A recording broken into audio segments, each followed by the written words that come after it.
Okay. Good morning, everybody. I'm sorry about the patchy connection. I'm going to turn my video off and hopefully that improves things. But my name is Catherine MacDonald. I'm the Director of Craft Northern Ireland, and I'm so pleased to welcome you to this webinar to accompany the Silver Generations exhibition, which takes place in Lisburn in Island Arts Centre, and which celebrates the work of the McCrory Murphy family of silversmiths. For those of you who can't attend the exhibition in person, we hope that this webinar will give you a chance to get a sense of the beautiful work that's there and to hear from the makers about their careers, motivations and plans. And if you can go in person, of course, I'd really encourage you to do so. A few words about Craft NI, if I can steal a minute. We are the sector lead body for the contemporary crafts in Northern Ireland, and we seek to promote craft makers here and to work with all partners who desire a flourishing craft sector. Our gallery, exhibition and events programme and festivals such as the All Ireland August Craft Month allow us to be a part of the networks that bring makers together to collaborate and to grow. So this morning's webinar will allow you to view some video of the exhibition, including footage of work by individual makers as they describe and talk about what you're seeing. And thank you to my colleague, Andrea McManus, for all your work on that. And we're delighted that Senior Curator of Art at National Museums NI, Kim Mawhinney, will be in conversation with Deirdre, Mike, Cara and Caitlin throughout, with some opportunity for questions from you all attending. So at this point, and hopefully while the signal stays strong, I'll hand over to Kim and Andrea, and I know you'll enjoy our next hour together. Thank you. Thank you, Catherine, and thank you, Andrea, for running the show for us this morning. I must say this is my first webinar or Zoom meeting like this, even though we had lots of meetings during COVID like this, but it's wonderful to get these four makers together. And they're not all sitting in Northern Ireland either. So to be able to share just the importance of this exhibition and how they have this legacy of making together. I was actually away on holiday when Silver Generations opened to the public. And I was very privileged that Cara met with me on Saturday to take me around and show me the exhibition. I got there a bit early, and all I can say is my jaw dropped. I couldn't believe the amount of work that was in the two gallery spaces in Lisburn Island Art Centre. I urge you to go if you can, if you're here. But as Catherine said, this is giving you a little insight into the exhibition and all the work that went behind it. Just to say about the format of today, or this morning, we're going to see a little video of the exhibition, and then I'm going to talk to each of the individual makers. There's a little video honing in on their actual pieces in the exhibition, and then we'll discuss a couple of pieces that they've picked. And then we'll all get together again at the end just to talk about how this is such a unique exhibition and event today. Andrea,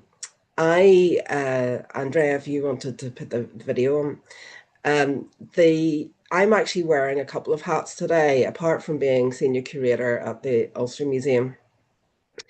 I am also chair of Craft NI, and we're delighted to support the exhibition. But most importantly is I'm a friend of this family, this incredible family. I have known them since I was at art college when Mike was head of school. I've known Cara as a colleague, a tutor, and a friend since we were even having our babies at the same time. So this is a very special event for me too. The exhibition is on until the 23rd of May, and there is a beautiful catalogue with their hallmarks, which I thought was really clever. It has an insight into how they've interacted together over the period of time. And one of the things I just wanted to add was These four people are more than just silversmiths.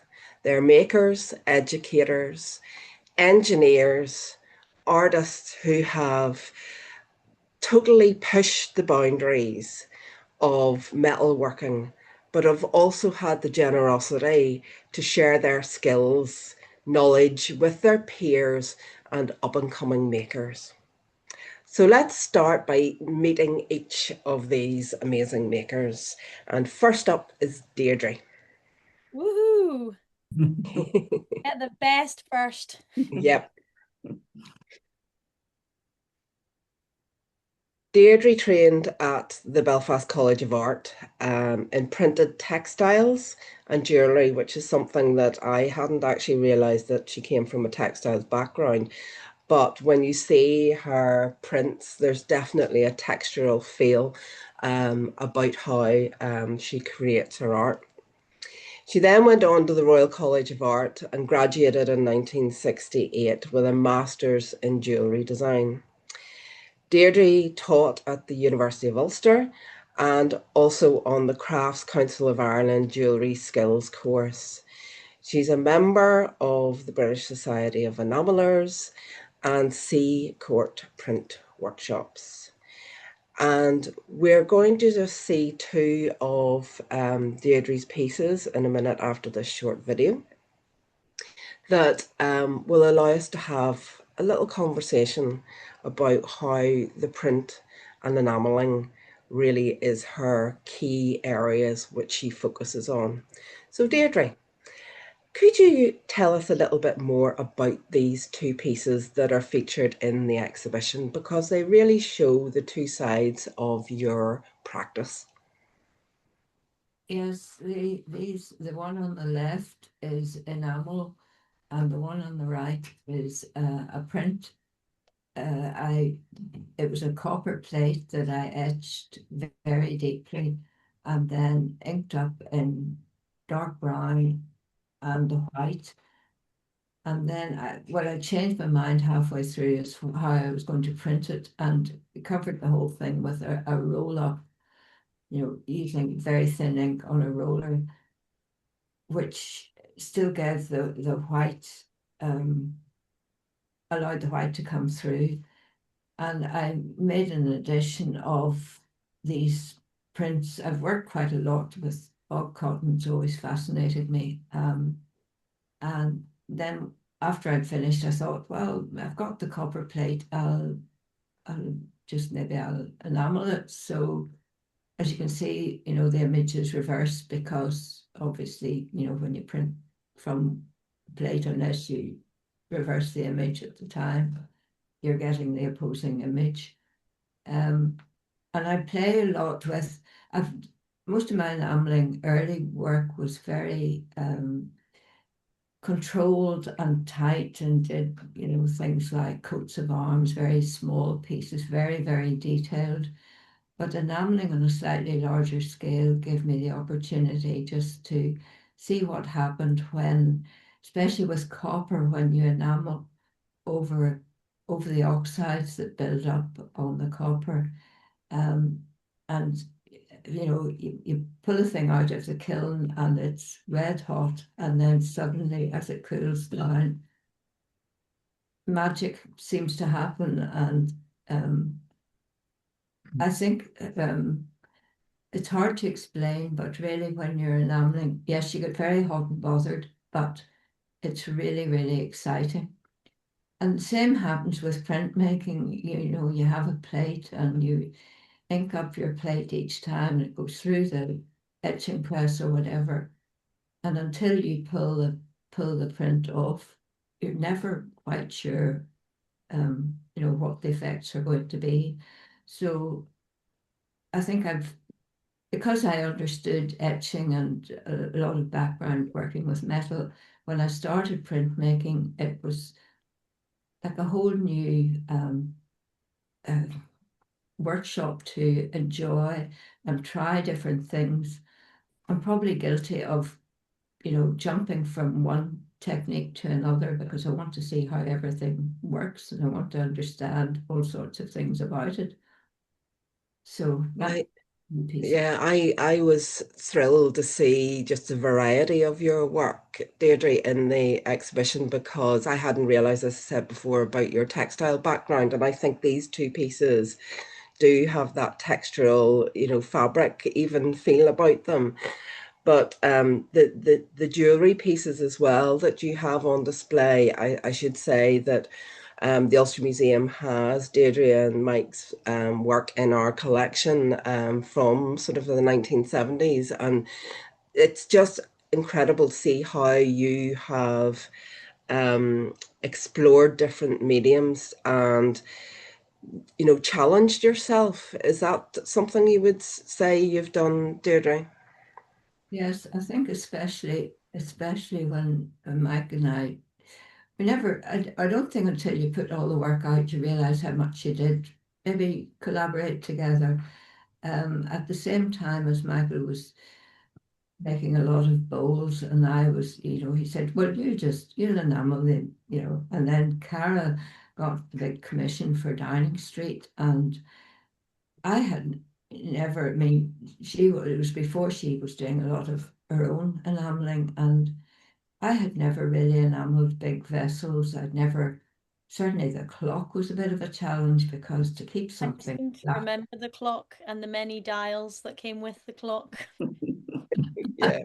And I mean, challenging to do the inside of a, reasonably deep copper vessel.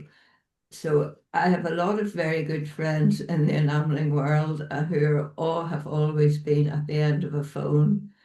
And, I don't know, I'm not sure how I can do this. And advice is always, people in the craft and art world really are, on the whole, well, really are very helpful. If you ask, well, they can only say no, so you might as well keep asking.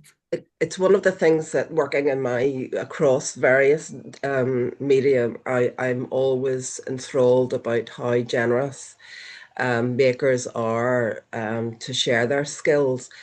I'm just going to go on to Mike now, if that's okay. And we'll show a little video of Mike's work in the exhibition.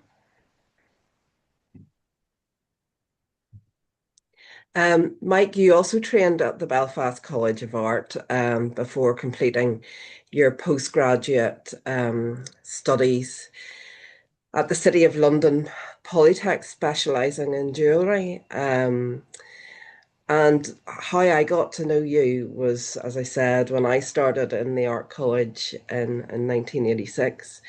You were senior lecturer in silversmithing and jewellery, and then you went on to become the head of school for fine and applied arts.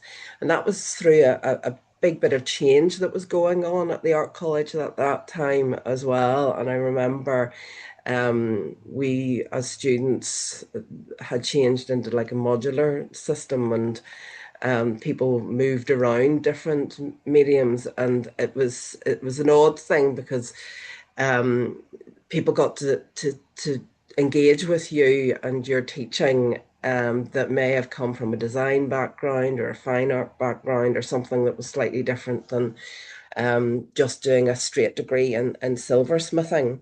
But I am always curious of why you picked these two pieces. And I know that even after you retired, I mean, you've really thrown yourself in again to experimenting and looking at different techniques of how you can push forward forms, etc. Do you want to explain a little bit more about that, Mike, Well, for the audience? well, these pieces, in 2002, I got a major award from the Arts Council of Northern Ireland, which I'm very grateful to. And I wanted to learn how to form metal by deep drawing. Now, normally we form metal either by hand hammering or by spinning, but these are all made in the hydraulic press. And the pepper mill on the right is completely formed by deep drawing and then hammering to give different textures and things on it. you can see in my work, none of the pieces are highly polished. They're all textured to prevent fingerprints showing up on polished metal, which is difficult to get rid of, and for people Tactics, to. Papa. Mhm.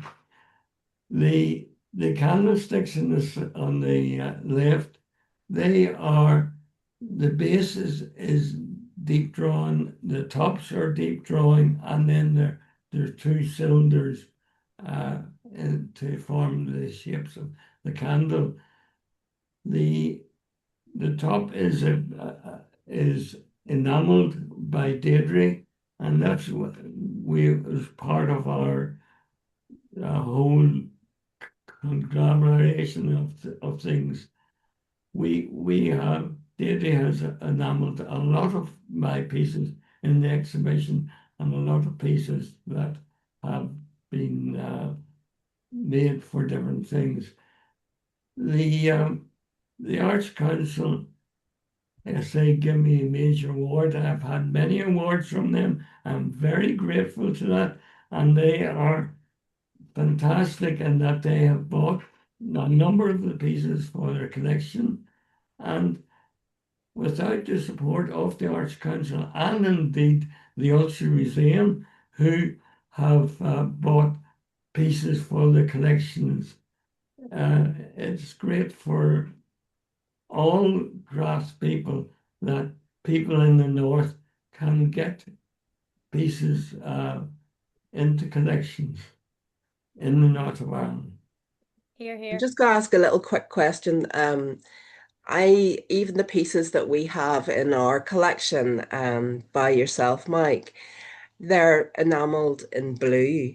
And I've seen that this is like a really distinctive color in particular that you use. What's the reason behind the blue? Well, Deirdre maybe be able to answer that better, in that some of the blues are much better for firing and things. I'm a sucker for blue. Chelsea, of course, As am I, even though my favorite color is Purple. purple, but everything that I buy, ceramics and glass and things, is always sort of tends to be blue. Mhm. It comes from your love from the sea, Papa. Uh-huh. Something Yeah, the similar. fisherman in you. Going in the Mhm. boat. The boat's blue. Yeah. Oh, I think blue and green, Hmm. you know, you never quite know what's going to happen with enamel, and it change. You know, you maybe get one lot and everything works perfectly, and then you get another lot and thinking, great, I've got this. I'm not going to have to play about with it to try and get it right. Blue and green, basically blue and green, you have less problems with. Cara can. But you can still have problems because enamel, yes. The alchemy of well, enamel, yes. that brings me on to Cara. So we'll have a chat with Cara now.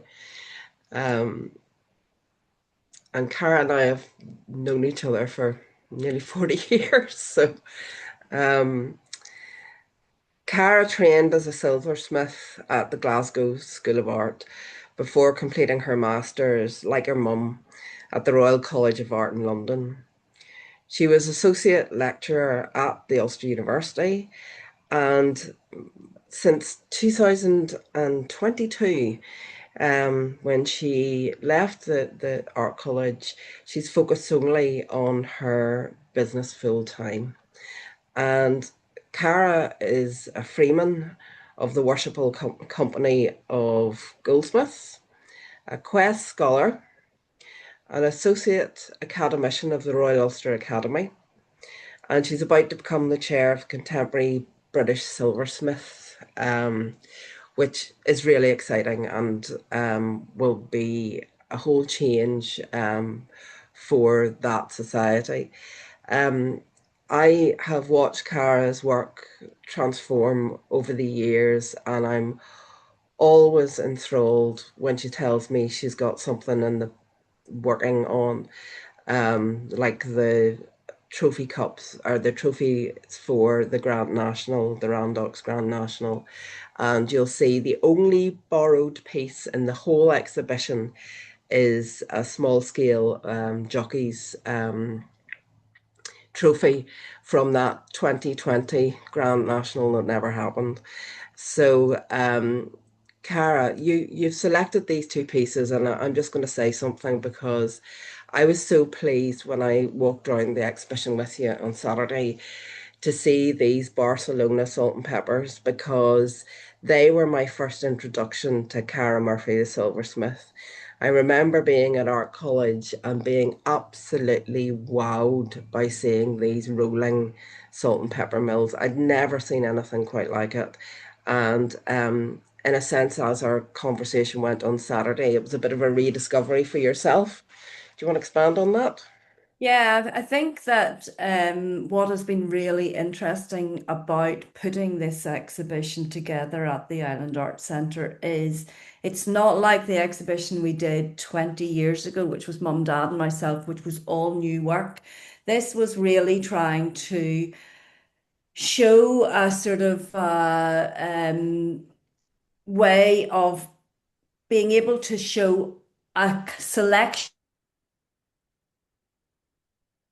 Oh, the sound's gone. Cara, you've frozen.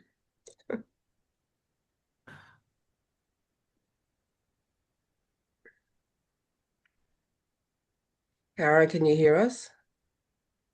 I'll send her a wee WhatsApp. Isn't it always the way? Thank goodness it's a bit laid back. That's what I mean. Everybody's in different places. I should have said actually that Mike and Deirdre are actually in Donegal. And Caitlin, where are you at the minute? I'm actually in London at the minute. Oh, Yeah. Yeah. Which I was gonna say actually while Mum figures out how to rejoin and stuff, if because Kim was talking about the catalogs, and I actually have got a big chunk of them with me, and I'm gonna be doing a number of shows next week in London for London Craft Week.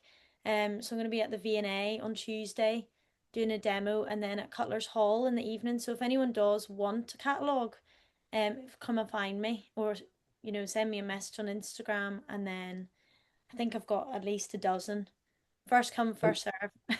and also Cara had said once the exhibition closes on the 23rd, they'll be available on her website at least, and maybe your own, Caitlin. So Yeah. you'll be able to get them through that as well. Caitlin, should we go on to you and see when Cara comes back? So can we put up Caitlin's video, please, Andrea?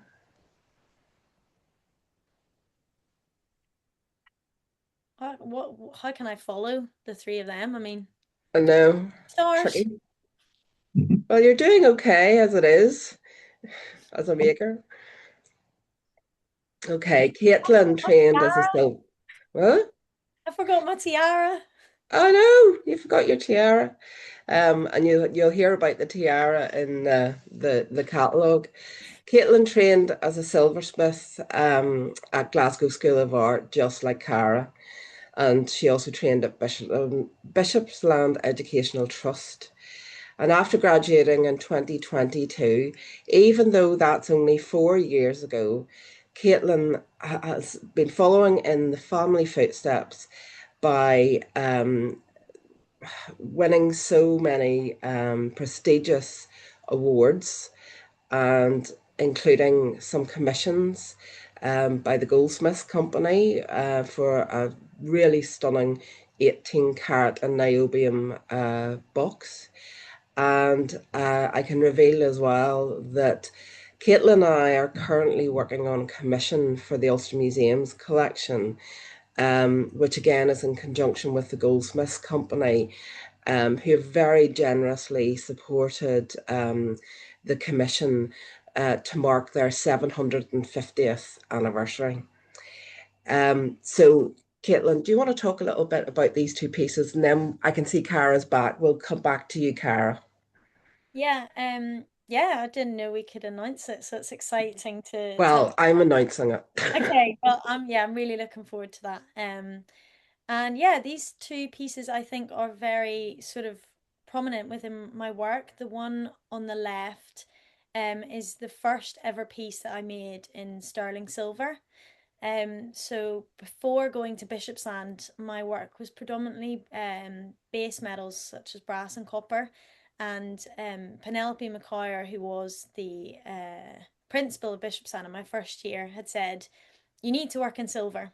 So it took me a long time and many phone calls to different manufacturers to try and find someone who would supply me 0.1 millimeter thin sheet silver. And eventually I found a supplier who said, yeah, okay, but you have to buy 2 kilograms or something, which at the time for me, as just coming out from a student, really struggled to afford it. But as Dee Dee and Papa and Mum were saying, you know, the support of craftspeople around me, I had so many people saying, just do it. That money will come back, and it's worth investing. So I sort of took a leap of faith, and thanks to various funding from different people, I managed to buy that silver to then incorporate it in my work. Can I And just come in there, Caitlin, yeah, because when I saw this piece at the Island Arts Centre on Saturday, there's not one, there's two. Can you tell me I know. about the other one? Yeah, so that was actually Mum's idea, really, and that's what Mum was sort of mentioning about that idea of the exhibition being a retrospect of what we've done. So when I was making this piece, I was actually submitting it for a competition. So I'd made a model out of silver wrapping paper and black card and wrapped it all, woven it and wrapped it around a steel frame. So if you do make it to the exhibition, the two pieces are side by side and almost identical, only really identifiable by my shabby hand-drawn hallmark of where I was planning on Yeah, the I page love that. as to where the hallmark was going to go. Um, so yeah, it was a very milestone piece for me. And then the piece on the right is most recent, as in it was done, I think, 2 days before the exhibition opened. And it's titled Playtime.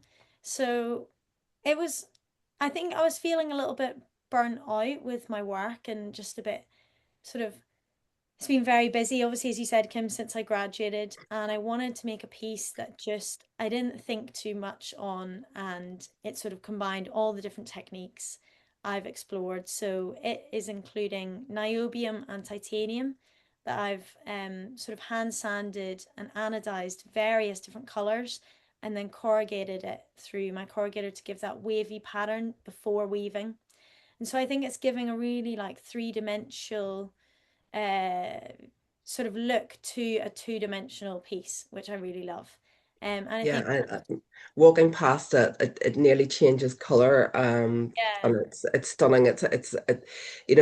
We have a good collection of op art in the Ulster Museum, and your work always brings me back to people like Bridget Riley, but it's such a complex way of creating pattern as well. It's quite scientific in that way to create that movement. yeah, definitely. And I think this piece in particular was so nice because I used the same framer that Dee Dee normally uses, and it was really nice to have that crossover because I have always loved Dee Dee's work and I want to claim every piece in the exhibition, but can't. And so working with him was really nice because obviously he took things in his own direction, sort of leaning into different colors and stuff. And I really like the color he's picked for the frame. So Yeah, it's really brilliant. So, Cara, let's get back to you. Sorry for the glitch. I'm I'm so sorry for the glitch. My Wi-Fi just stopped altogether.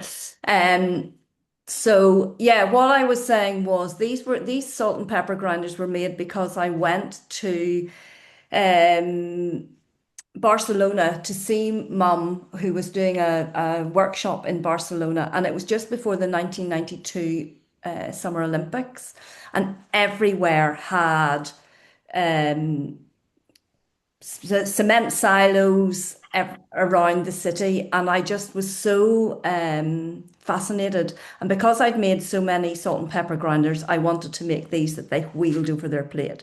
But what I was saying to Kim at the weekend was, having recently just made the teapot, um, I really found that the engineering behind the teapot was quite, I didn't think it was going to work. And anybody that I spoke to said, this is not going to work. And so I kind of rediscovered when I brought the salt and pepper grinders out that my sort of love of engineering, and that, looking at silver as a material, but also bringing that engineering side of my brain and that sort of pragmatic thinking side of my brain back into my work. I'm quite excited to see where that might take new work from here. Obviously I've been doing a lot of enameling, and I love the enameling as well. And that's bringing me lots of, recognition and joy. But I'm really excited by these pieces as I go forward. Well, look, thank you to the four of you for that. That was just such a wonderful insight into those pieces and also in the way that you work. I'm keen to have a chat with all of you talking together. And in the catalogue essay, Cara, that you wrote, you say that even though you're three generations of a family, you don't really share a single style as such. But when I was walking around the exhibition, it's quite evident in my eyes, and maybe in others as well, that that there's obvious overlaps, or where skills have been shared and ideas bounced off each other. How do you communicate as a family, but also as a group of makers? Tough love. Are you critical of each other's work? Yeah. Are you your best critics? Yes, we criticize each other and they criticize me. I have a memory of when I was very young going next door to Papa with a piece of wire and using a pair of pliers to make a jump ring to put onto these hoop earrings things, and Papa going, no, no, no, that is completely wrong. Here's how you do it. And showing, so yeah, a bit of tough love, but goes a long I think I think we're also very fortunate, for so many craftspeople who work on their own and don't have another voice to be able to a sounding board. We're very fortunate to have that together, but it's not a way of us thinking, okay, we will do what the other person says. It's very good when you have to actually talk about your work or justify your work. It allows you as an individual to think, yes, this is right, or no, this is not right. So it's kind of quite often irrelevant as to what, the other person that we're talking to says, because it'll quite often, I mean, Caitlin could have conversations with me about, I'm going to do this. And I say, well, how about doing that? And she go, no, I've decided this is what I'm going to do. And Actually, I would quite have the same often conversations. it's a case of rebellion where if mum tells me to do something, I will do the complete opposite. It takes me back to the time when I was teaching with Bram McLennan. We would be discussing a student's work, and he would have a completely different lookout to me, and we both give the student our ideas how we would do it, and then we left it up to the student to decide which way to go, and that's the same way with us all. Yeah, well, at least three of you are from teaching backgrounds, and no doubt, Caitlin, you'll go on to do your workshops and things with people to expand your repertoire too into teaching. Um, I'm conscious of time because we've only got about 20 minutes left, and I do want to see if there's any questions in the chat that can be answered during our session today. But I'm going to ask you and put you on the spot, each of you, to choose your favourite piece in the exhibition, whether it's your own or whether it's one of the families. So, Mike, you go first.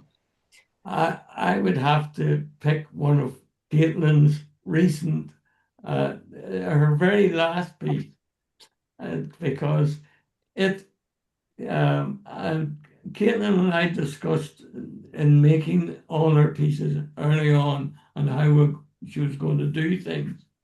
And I gave her some advice, and she took some of that advice and went on to take her up and do it her way.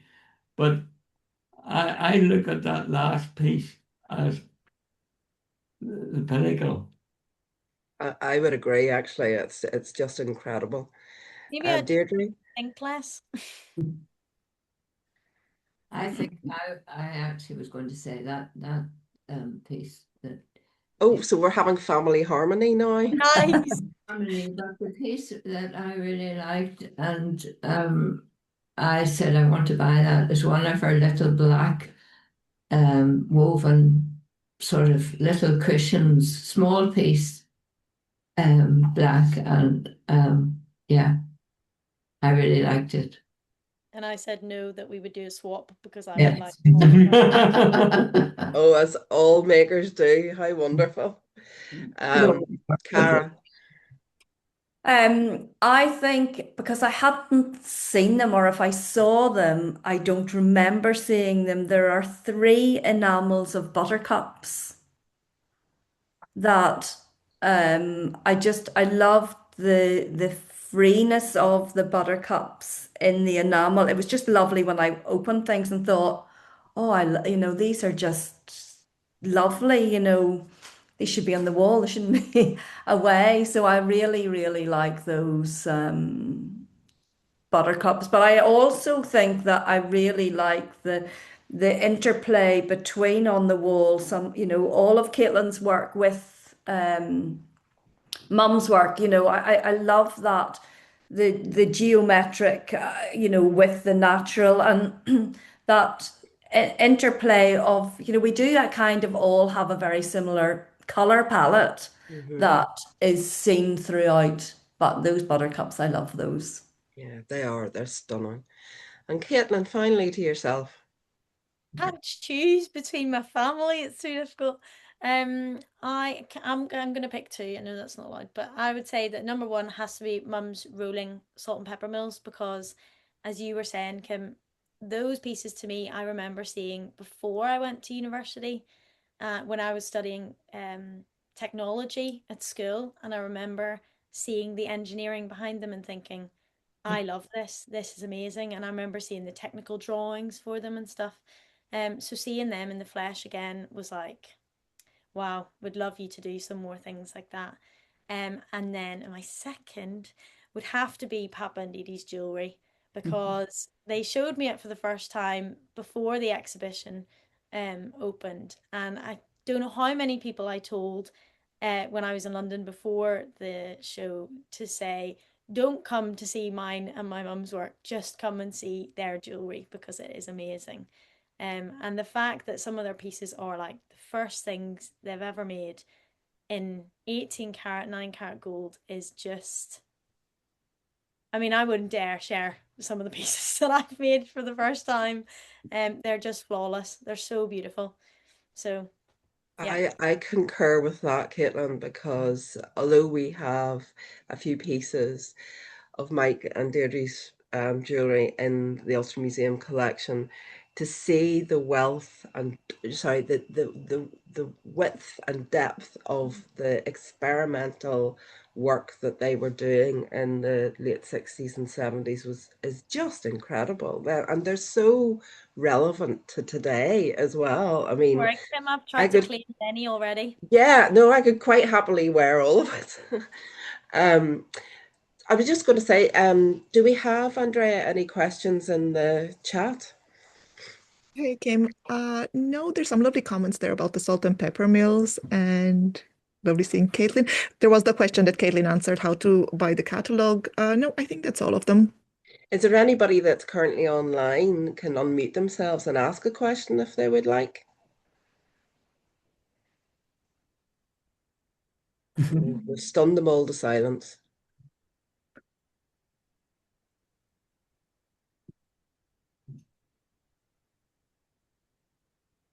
I think it's just lovely to see so many people on, and it's just been so fantastic to get such a big response from everybody on, who has seen it and has been commenting to us on Instagram and, on via email, etc. As I say, huge apologies. I don't know why my Wi-Fi just went to blackout, so I'm now on my There's a phone. question in from Emer Conyard. So what's next for you all? Let's get over this. On holiday? Holiday? Catch some lobsters, Caitlin. Oh yeah, that's a definite priority for the summer. Well, I would just like to say, I think that, we did the exhibition 20 years ago, and we have talked about doing something. And, time goes on, and you suddenly realize, there was COVID and all sorts of things. So Mike and I have been sort of on sabbatical for a long time. So I don't know if what we will do, but I mean, it was wonderful to have this exhibition in the Island Arts Centre, and I just would like to say a big, big thank you to them, because, to put on a big show with a lot of silver, especially now that silver is so all precious metals. I mean, when we were students, I seem to remember gold was something like 14 or 18 pounds an ounce. Why that gold cabinet of jewellery is so beautiful. That's so valuable now. And I'm very pleased that I'm going to donate one of my pieces of jewellery to the Ulster Museum. We're over the moon, and seeing it in the flesh, because Cara had sent me an image of it. Seeing it in the flesh, it is just outstanding. So we're delighted as the Ulster Museum to have it as a gift. Thank you, Mike. I'm just seeing some questions coming in here. Ronnie, would it be possible, practical for you to make a collaborative piece together, all four of you, for fun even? Or have you ever done that? No. No. Well, sorry. No. Yeah, so Mum and Dad have collaborated That on was it, and Caitlin. Mum and I have collaborated. Could the four of us all agree on something and work together? Mass family fallout. Yeah, we'll let you know, Ronnie, if we get to be that. the mediator, Ronnie? Ross could probably organise it, Cara. Yes. Could I say that we're missing one person here, and that's Ross, Cara's son. Ross goes into the workshop now, makes wedding rings, does engraving, I mean, all self-taught. Well, that's amazing, because I didn't know that either. So that's incredible, because Rebecca de Quinn has just said, when can we expect to meet the next member of the dynasty? Well, Ross might be part of that dynasty. Well, I know you've already got a new grandchild, Cara, and great-grandchild, Mike and Deirdre, so you have another generation to go, so... No, there's definitely the next generation is on the way. But yeah, what is fascinating whenever Ross takes over the workshop is, he picks up the engraver and he's very fascinating, but it's also frustrating because he just gets it. He's really good. And he didn't have to go to college to do it What are you all either. complaining about? This is easy.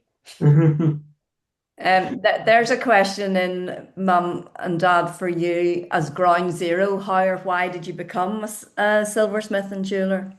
Well, how I became a silversmith was when I went to art college in my first year or foundation year. It was known as a first year in that time, we went round all the different departments, and I was in ceramics, I was in fine art, I was in all the different things.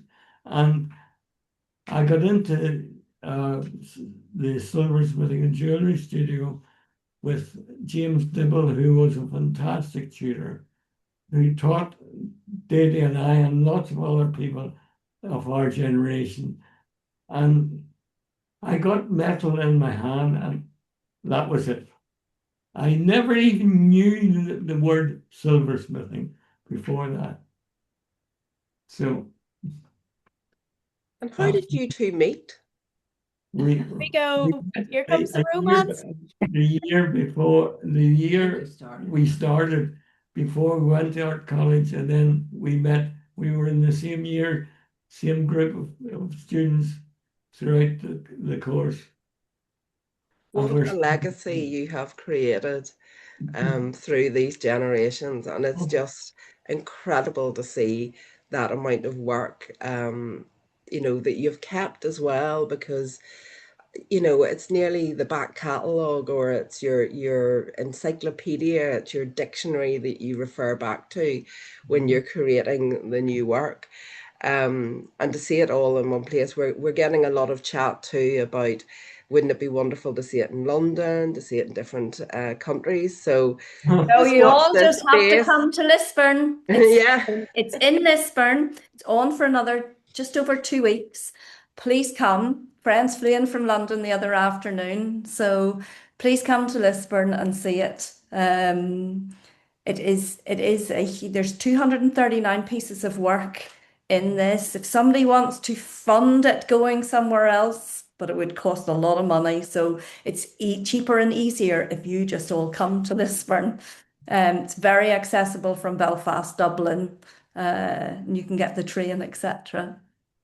I think we would pray if we brought it anywhere.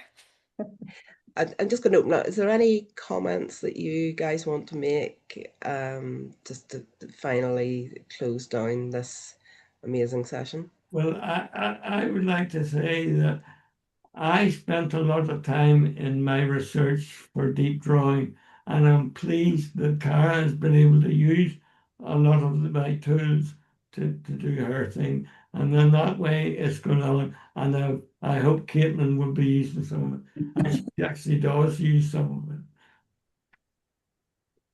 One day. Well, probably on that note, we'll close the session down. And I just wanted to say a huge thanks, firstly to Craft NI, to Catherine, and to Andrea, but mostly before the exhibition is just so stunning. And thank you to Mike, to Deirdre, to Cara, and to Caitlin for giving us a small insight this morning into your working practices and the legacy that has been the Murphy and McCrory families.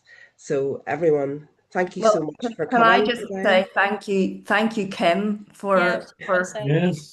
and to Catherine and to Andrea, because I think one of the things that we've always really valued is that as craftspeople, it's not just about making the work.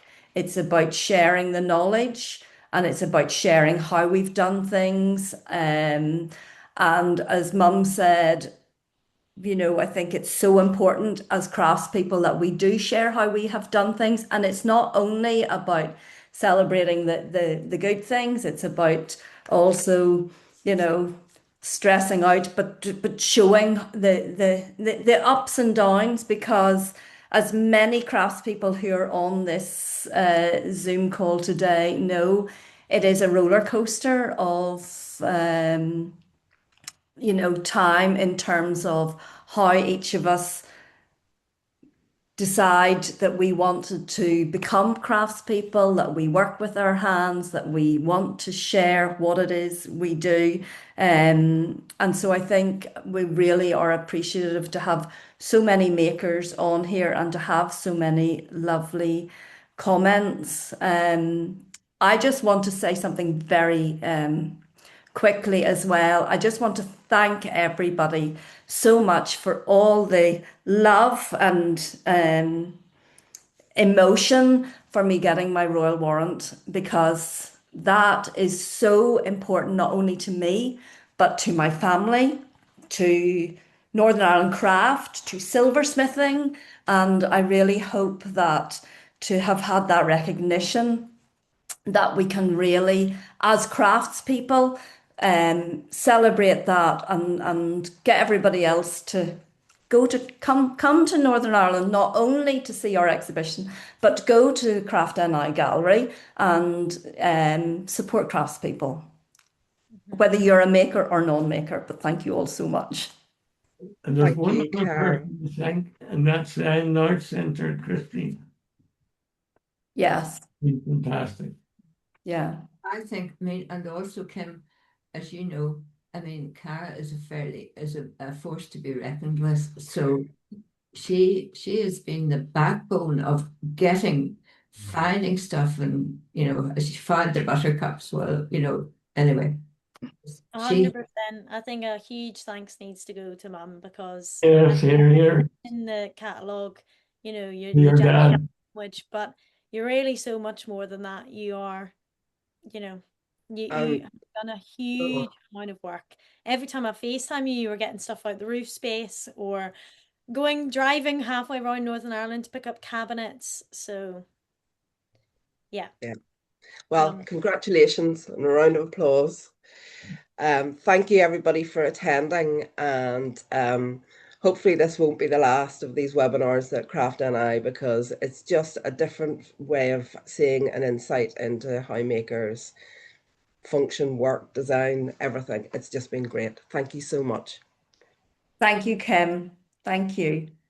Bye Thank you, bye, everybody. everybody. Enjoy the rest of your day. Thank you.